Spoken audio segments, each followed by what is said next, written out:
Hello साथीहरु, आज चाहिँ मैले ब्लग यहाँ भङ्गालीपाडा लेबर ल्याउन जाँदैछु र यहीँबाट बनाउँदै गइरहेको छु।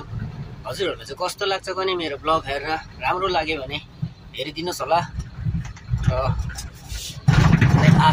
धेरै आशा गरेर बनाइरहेको छु। हजुरहरुलाई चाहिँ कस्तो लाग्छ भने मेरो ब्लग हेरेर। यो चाहिँ भङ्गालीपाडा हो। अब म चाहिँ यता घुर्नुपर्छ र भ्लग बनाउँदै जाँदैछु हजुर। चारालीमा अलिकति गाडीको भिड भयो, त्यसले गरेर पनि अलिकति भिडियो बन्द गर्नु पर्यो।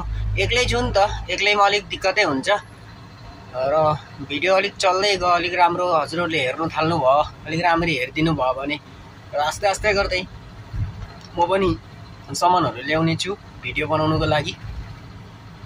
यो चाहिँ अमर चोक हो र यहाँबाट म लेफ्ट साइड घुर्नुपर्छ। भिडियो बनाउँदै हेर्दै भए पनि लेफ्ट साइड घुर्नुपर्छ। म चाहिँ यहाँबाट